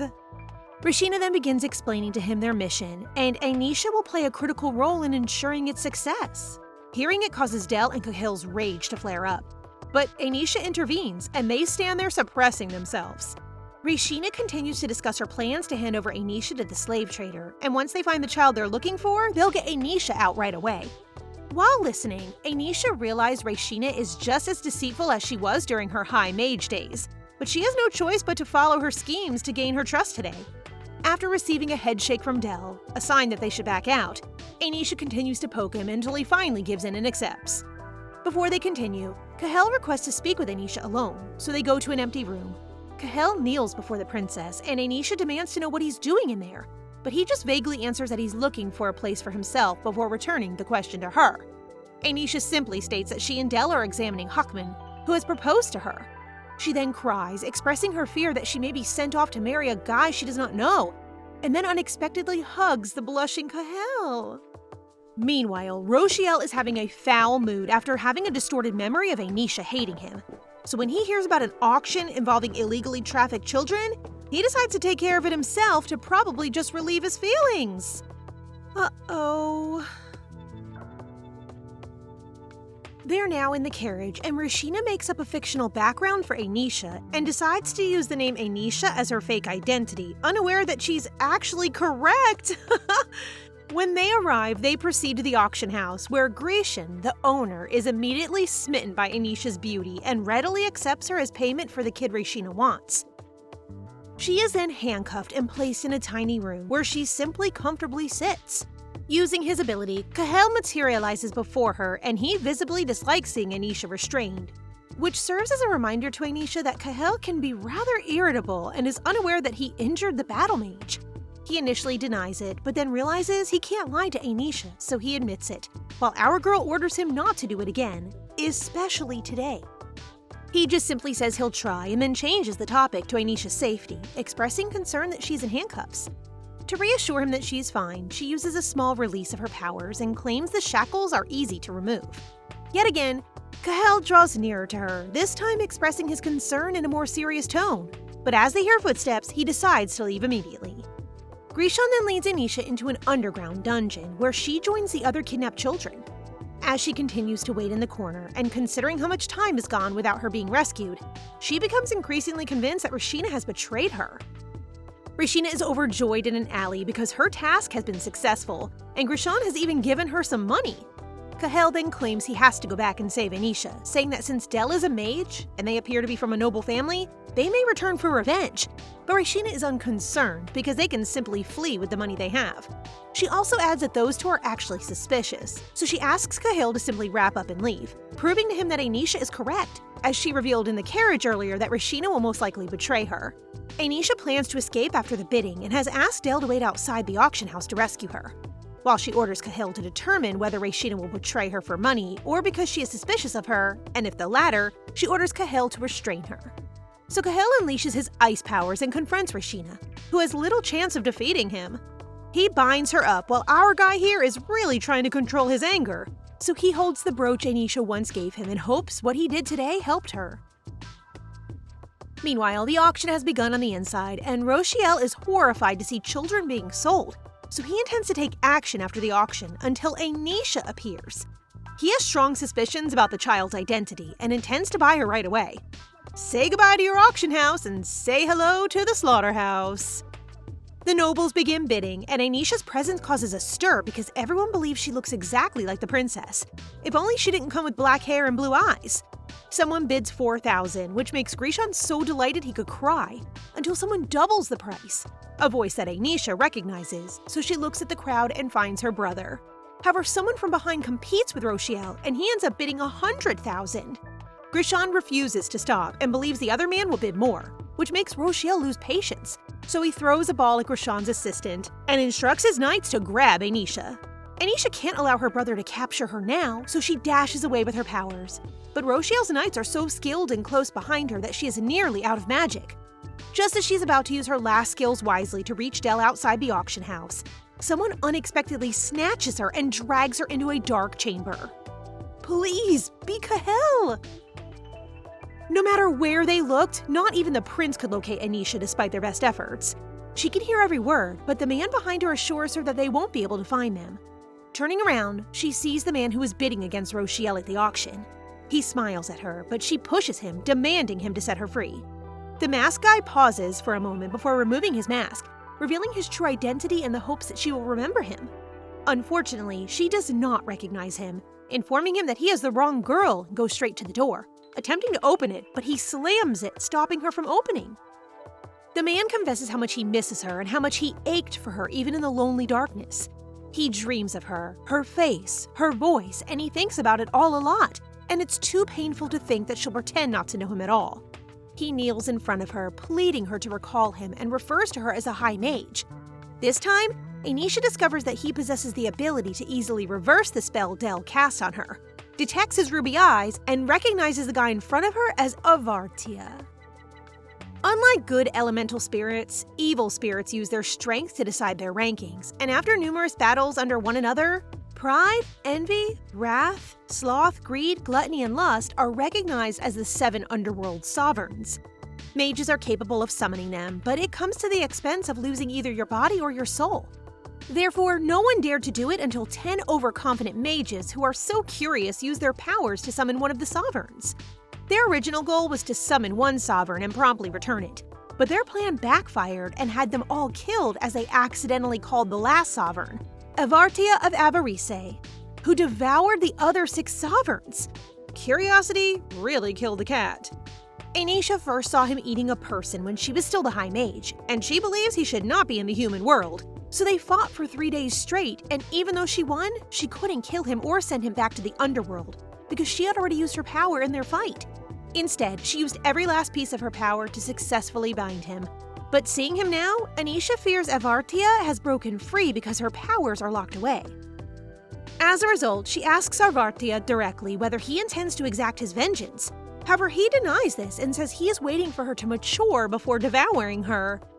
I can't take him seriously when he looks so adorable. Then he lovingly holds her, pets her head, and plays with her hair until the enraged Cahill shows up and unleashes his powers. Enisha instantly orders him to pull back because she is certain Cahill will die if he confronts Avartia head-on, which our guy thankfully obeys. Then she informs Avartia that he can't eat Cahill because he is already under a spirit contract, while he reminds Enisha that he has Endivia of envy inside him before kissing her head and claiming that he's extremely jealous. Enisha is now very enraged and uses her remaining magic to give him a power slap. Exactly what he deserves! This catches Avartia off guard, so Enisha runs to Cahill, who promptly uses his ice powers to halt the evil spirit from advancing. Avartia smiles, wipes the blood from his cheek, and decides to leave for now, with the room filled with roses. She feels that because her soul is the same, Avartia will continue to obsess over her, even if she's in a child's body. Worse, she worries that Avartia sees Cahill as a competition, despite the fact that he's only 12 years old. Okay, so that means Cahill is only 5 years older than her.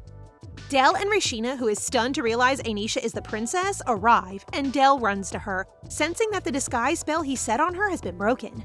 They then plan to return to the palace, and because Roshiel's order will undoubtedly begin examining the place, Enisha encourages Rashina to revert to her normal form so she does not get caught. Rashina is shocked that the princess already knows who she is and feels defeated, but she decides to follow Enisha and turns into an elderly mage before leaving. I did not expect that. After a while, Roshiel returns to the palace, his clothes soaked in blood, as he was unable to track down Enisha at the auction house. However, his rage melts when Enisha warmly welcomes him back home. He hurriedly drops his sword, wipes himself, and then hugs her tightly.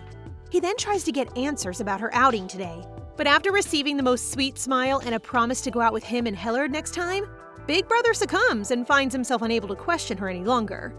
He has men he can interrogate, so he decides not to nag his baby sister. They really love her so much, and I'm here for it. Inside the dungeon, Roshiel tells Hellard that he saw Enisha at the auction house and that she is one of the items in it, which makes Hellard laugh, claiming that he must have mistook her for someone else. Hellard then turns to face the person they caught at the auction, asking him politely where the ledgers are. But when the man replies that he doesn't know, he breaks the wall beside him, and Psycho Hellard appears. When the prince presses the man again for an answer, the man cries out in terror and declares he has no idea where it is, which kills him. It looks like they could not get any traces of Enisha, so Roshiel is starting to believe that he might be bewitched by some evil spirit. Just then, the Ahaldan vice captain arrives to inform Hellard that Cahill had unexpectedly used violence against all the Order's members, causing serious injuries. However, the vice captain is shocked when Hellard simply states that they should all have been nice to Cahill in the first place. He simply smiles and orders the vice captain to treat the injured. Well, to explain what happened, the Ahaldan bullies broke the brooch Enisha gave Cahill, which is why he reacted that way. Poor Cahill treasured that gift so much. As the twins are making their way down the hallway, Roshiel remembers that today is Enisha's dance practice, so they are both excited to watch. Hellard smiles at Enisha as they prepare to begin dancing practice. After a quick bow, they start swinging and swaying to the music, but Enisha has a habit of stepping on his foot, which makes Hellard chuckle, and jokes that she has 2 left feet. Enisha is perplexed as to what went wrong because she had the procedures and order completely memorized. Well, you can't really master everything. Then unexpectedly, Hellard raises her up, removes her shoes, and sets her feet on his own to begin dancing. And she follows his lead and begins to have fun. Aw, they are the cutest! Just then, the Emperor asks for the twins while they're still having fun conversing.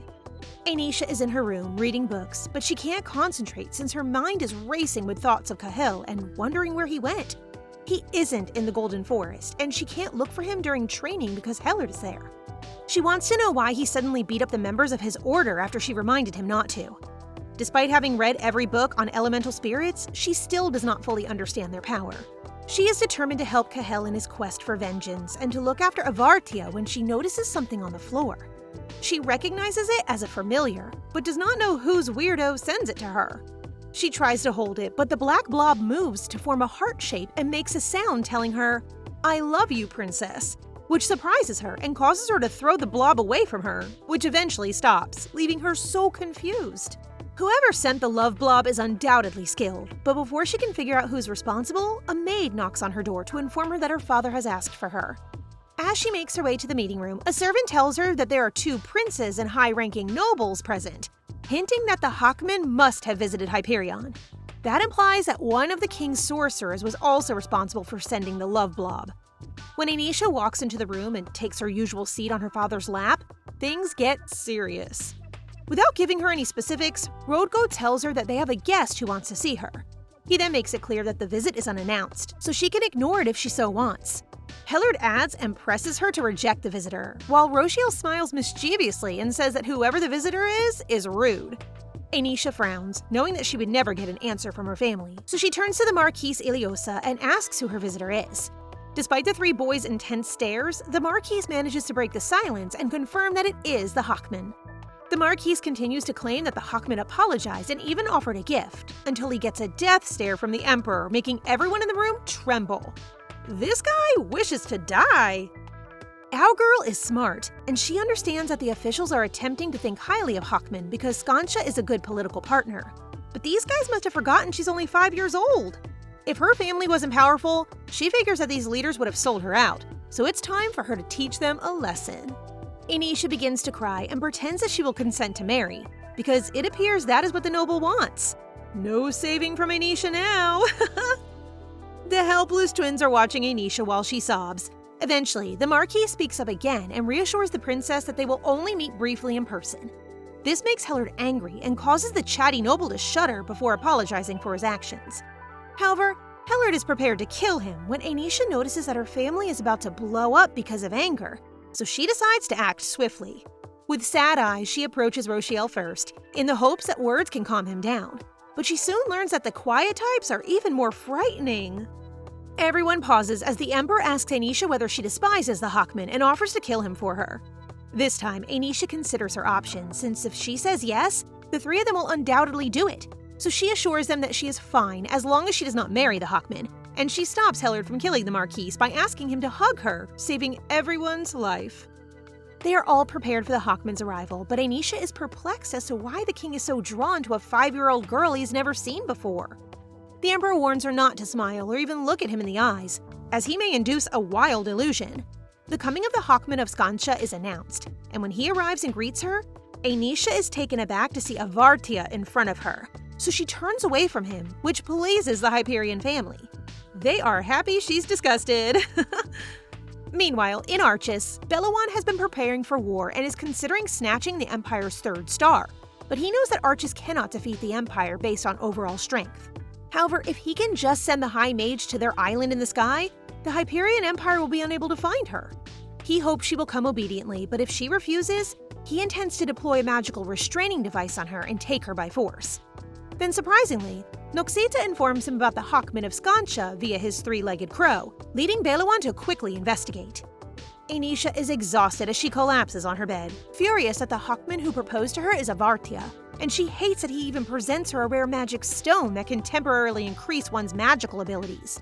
However, she decides to calm down as she doesn't want to get high blood pressure at the age of 5. Enisha sits when she notices the heart blob in her window again and decides to go for a walk. When she arrives at the golden tree, she commands to show her invisible guest, and voila! A lad comes who announces himself as Urga of Scansa, and she discovers that the Hawkman has ordered him to watch after her.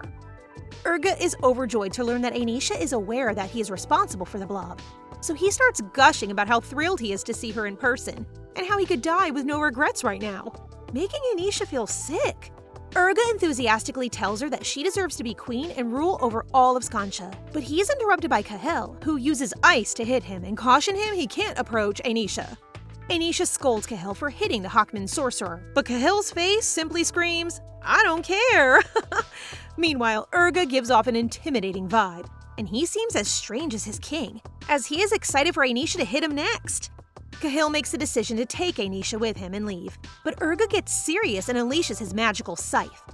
Declaring that he wants to show the princess's dog Kahel a lesson, Urga starts attacking, bringing Kahel to his knees.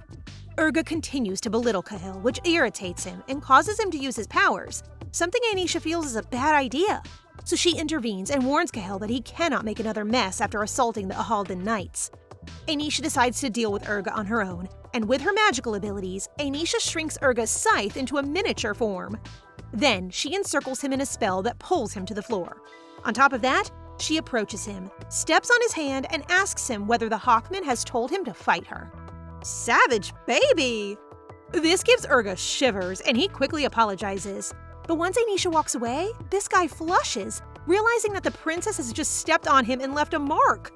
He then gets up and shyly confesses that he has fallen for her. Daddy, kill this creepy guy over here! Kahel is outraged by Urga's statement, and Enisha is tired of calming the two down. So she switches tactics and smiles at Urga while asking him to leave, which he surprisingly does. Before leaving, Urga relays a message from the Hawkman, informing her that he will eagerly await her visit. Then he cuts a strand of Kahel's hair with his cursed scythe, causing Kahel to collapse. Kahel has been cursed for days, and his condition is getting worse with each passing day. And based on what Enisha has observed, the curse that was set on him is related to power explosions.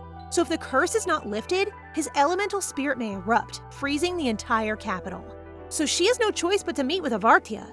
But she is also aware that if she asks her father about it, he may declare war on the West. However, our girl is a girl with plans, so she goes to her father's office and begins showering him with her charms. Later that night, the twins lose it and yell at their father, whom they still can't believe let Enisha meet the Hawkman. Even the Emperor was taken aback by his recent actions, so he clarifies that Enisha had only asked him to guess her favorite pie earlier. After countless failed guesses, she finally kisses his cheek and revealed that Daddy Pie is her favorite pie. It was a surprise attack that he could never be prepared for, and his daughter used that weakness to request that she meet with the Hawkman. Daddy Pie didn't stand a chance. Avartia gives Enisha a bouquet as a greeting the following day, which she clearly finds distasteful. They then start strolling and chatting while both of her brothers are right behind them. So Avartia casts a spell around them to allow them to speak freely. Enisha promptly addresses the reason for their meeting, which is to ask Avartia to lift Kahel's curse, but soon discovers that he did not lay a powerful curse on the boy, and it has already been lifted. Avartia goes on to say that Kahel's willpower is insufficient to break the curse, and he is quite pleased about what will happen next. Given that this demon isn't going to help her break the curse, she tells him straight up to go away, which makes him chuckle uncontrollably. Weirdo. That night, snow began to fall so heavily over Hyperion that it might be written in the Empire's history, and to make matters worse, Kahel disappeared. From the time he was a little boy, Kahel's stepmother would lock him in a room where he would sit and cry, pleading with her to release him. He eventually learned to accept his confinement in the dark room as usual, at least until the wolf spirit arrived to save him. Still to this day, his heart remains chained in that same old room, with the cold serving as his only source of comfort. This boy needs a warm hug! It has been 3 days and Kahel has not shown up, so Enisha makes the decision to search for him using her magic butterfly tracker, as she wants to give Kahel the chance to choose. Choose what? Let's find out. Enisha ultimately discovers where Kahel is hiding and becomes frightened that the curse marks have spread to his face.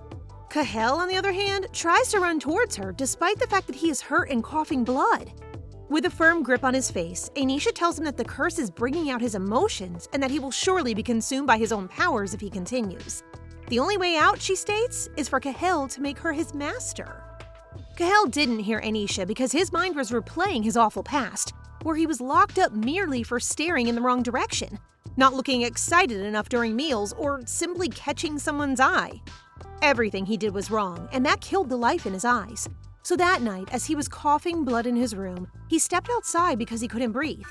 However, the spirits in his thoughts kept telling him that no matter how hurt he is, no one will care about his misery, and that he's the only one who can make him feel better, until he awakens from his trance and sees Enisha looking so concerned about him. He remembers her, the princess who shines so brightly and is the only person who has ever given him a genuine smile. She might be the third star, but for Cahel, she is the sun. Her strange warmth softened his icy heart, but now the spirit inside him doesn't like it and is taking action independently. Cahel cannot control the tremendous blizzard that is attacking and distancing him from Enisha, so he grabs an ice shard to stab himself. Fortunately, Enisha swiftly uses her magic to get rid of the shard, then grabs his hand and informs him that he can make his first vow to her in order for her to control his powers. This is our girl urging him to keep on living, and Cahel decides to follow her.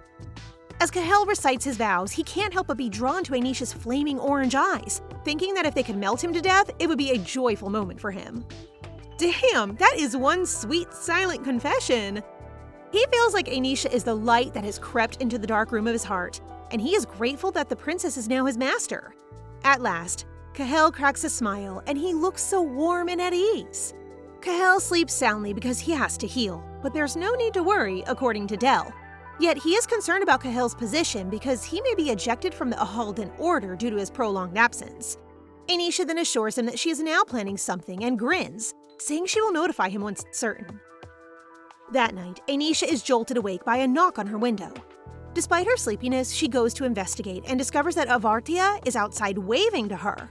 She is about to turn around because she isn't interested, but he happens to have some information for her, so she lets him speak from his position. He asks her about the magic amplifier he gave her and cautions her to take good care of it, because her left and right mages are currently acting very spitefully. And before he leaves, he also tells her that Archis provoked Scansa because the left and right mages learned that the Hawkman courted the princess and even traveled to see her. I have guessed this already. She sighs, knowing that this will be another trouble for her, but she is relieved that they do not know the identity of the Hawkman and concerned about them barging into the palace. The Hyperion family gets together the following day for a meeting that Enisha has requested, but the twins can't help but burst into laughter as they find her so cute. In her opening remarks, she expresses her gratitude for the gathering and makes it clear her desire to lead an order of knights under her command. The news that Enisha plans to form an order of magical knights under the leadership of head mage Del Haran and Cahel Jakar catches Hellard from her family by surprise. When asked about the choice of Cahel Jakar, Enisha explains that he is a member of the royal Jakar family with special abilities bestowed by an elemental spirit, which have been passed down through the generations and have now manifested in himself. The recent blizzard was caused by a sudden explosion of Cahel's powers, which led him to make a solemn vow to Enisha, giving her complete control over his abilities. Rochiel tells her that while her idea is great, they need to consult the nobles first, so she must wait. Hellard assures her that they will do their best to grant her wish, and everyone in the room smiles at her. Our girl understands that establishing a new order takes time, so she leaves it to them.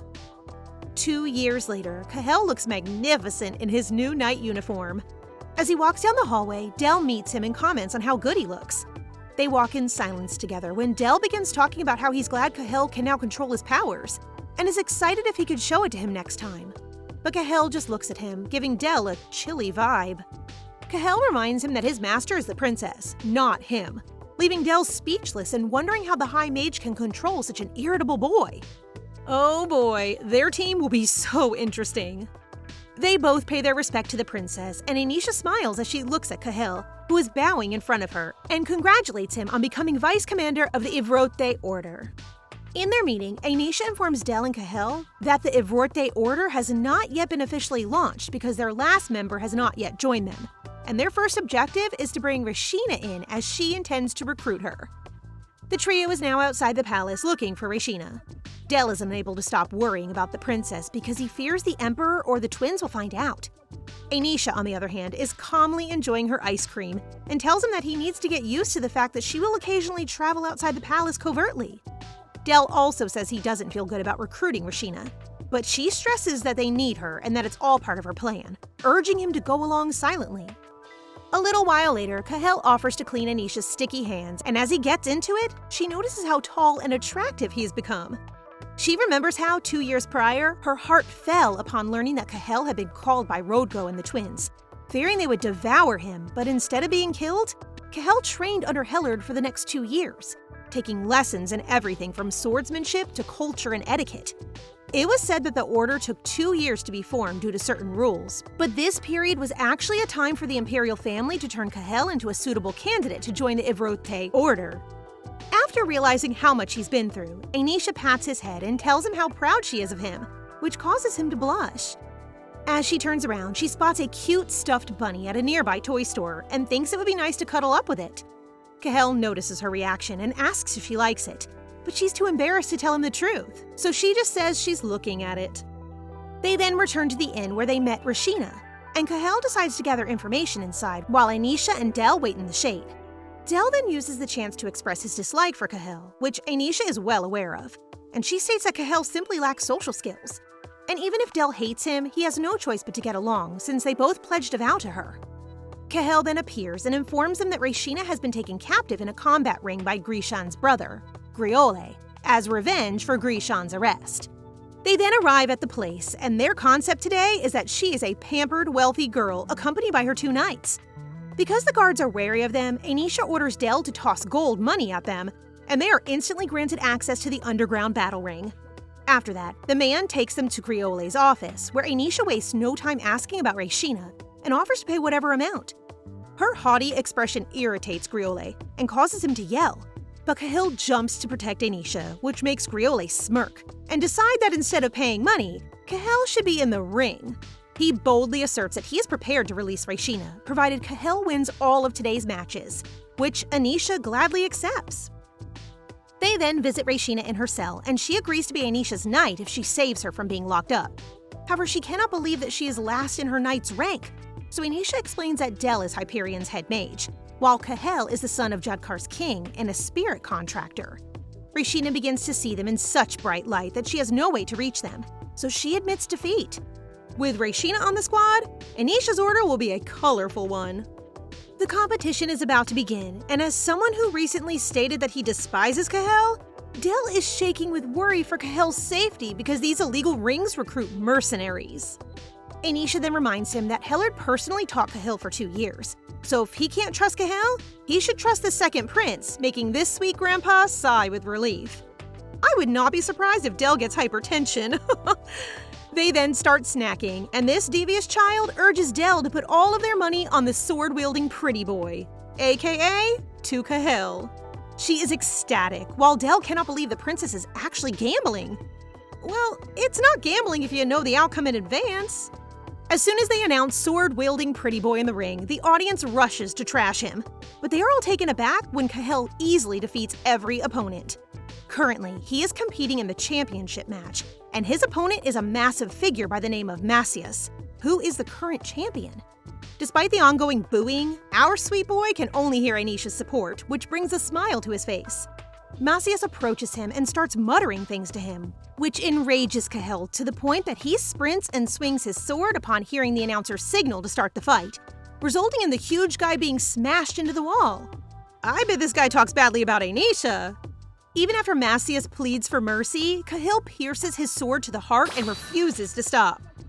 Yup, this guy definitely said nasty things about Enisha, which is why Cahel is going beast mode. Enisha is unconcerned, but Grandpa Del is back disliking Cahel. Griole becomes increasingly frustrated and shouts at Enisha to tell her servant to stop. But our girl maintains her composure and merely states that it is typical in a fighting ring.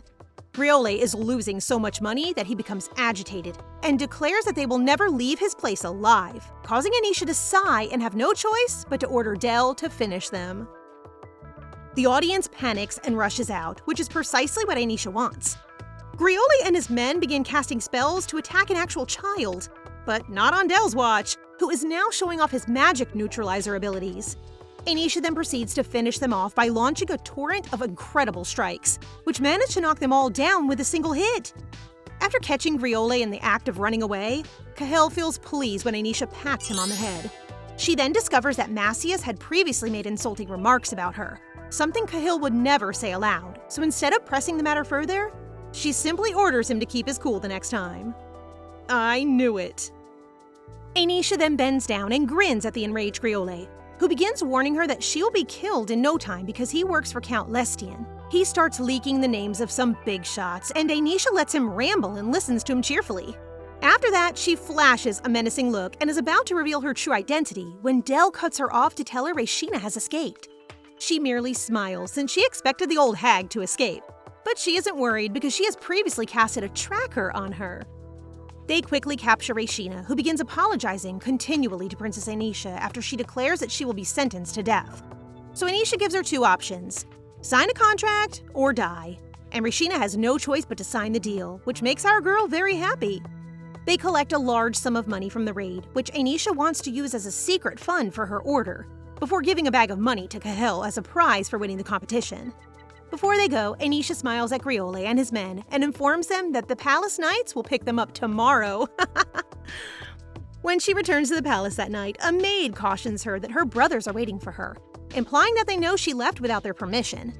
She cautiously makes her way inside the room, where the hotties and more mature Rochiel and Hellard are waiting.